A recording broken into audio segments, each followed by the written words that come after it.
그러니까 모발 이식이 사실은 비용을 한 번 내는데 수술을 2번씩 하는 거예요. 이런 시간과 에너지와 모든 비용을 생각할 때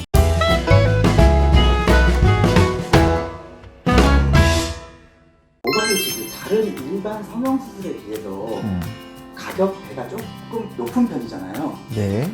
원장님은 이거에 대해서 어떻게 생각하시나요?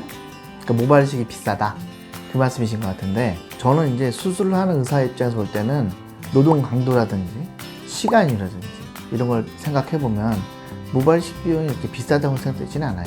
참고로 말씀드리면 현재 미국 전역에서 받는 모발 이식 비용이 한국에서 받는 거에 약 3배 정도 돼요.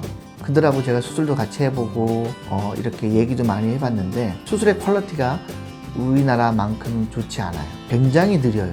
수술이 느리면은 저희가 생각할 때는 결과도 안 좋아요. 모발이 몸 밖에 나와서 어느 정도의 시간 안에 다시 몸으로 들어가는 것이 중요하기 때문이죠. 성형외과 수술이 한때는 되게 비싸요. 비쌌는데 요즘에 가격이 많이 내려왔죠. 뭐 코 수술, 눈 수술, 여러 가지 수술에서 보면은 성형외과 선생님이 혼자 들어가셔서 도와주는 간호사가 1명이나 2명 있고 수술 시간도 그렇게 길진 않아요. 그런데 저희는 어떻게 들어가냐면 의사 1명이 들어가면 수술방에 적어도 4명 정도의 직원이 따라 들어가고요. 수술 시간은 뭐 아시다시피 굉장히 길어요. 그런데 그 긴 시간 동안에 한국 사람들이 얼마나 손이 빠릅니까? 굉장히 빠르게 바쁘게 움직이는데도 불구하고 그 시간이 걸리는 거죠.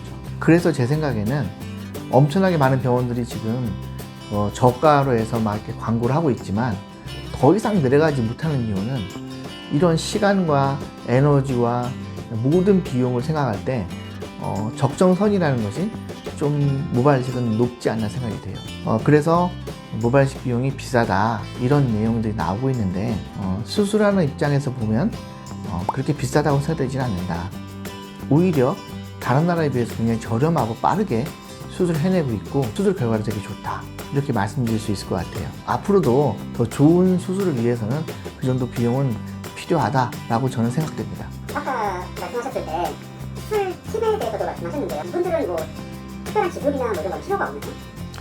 아니죠. 엄청난 트레이닝을 받게 되죠. 그분들이 그냥 숫자만 4명이 들어온다고 해서 수술할 수 있는 게 아니에요. 어떤 분은 모발을 뽑는 분이 있고 어떤 간호사는 또 모발을 분리하고요. 그게 다 뽑는 과정이 끝나면 다시 또 심는 과정으로 들어가게 됩니다. 심을 때는 전부 다 로딩을 하게 되고 그 다음에 또 필요하다면 토스까지 하게 되죠. 그러니까 모발 이식이 사실은 비용을 한 번 내는데 수술을 2번씩 하는 거예요. 마취도 2번씩 해요. 그러니까 수술 시간이 길어지는 거죠. 많은 사람들이 모발 이식 수술에 대해서 관심이 많아서 이제 참관하시는 분도 있고 배우러 오신 분도 계시는데 수술 시간이 워낙 길고 노동 강도가 세다 보니까 의사분들도 못하겠다고 얘기하는 분 되게 많습니다. 그 정도로 힘든 과정이고 그다음에 간호사들도 트레이닝을 굉장히 철저히 해서 보통 1년 이상의 트레이닝을 받아야 수술방에서 그래도 역할을 할 수 있다고 생각을 해요. 그럼 저희 병원은 어떤 장점이 있냐?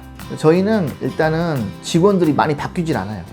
굉장히 오랫동안 있고요. 그 중에서 수술방도 마찬가지죠. 이렇게 오랫동안 장기 근속을 함으로써 기술도 높아져 있고 그 다음에 호흡도 잘 맞고 그 다음에 이런 것들이 결국은 수술의 결과에 영향을 미치죠. 저희 병원 원장님들이 계속 바뀌는 거 못 봤을 거예요. 계속 그분이시거든요.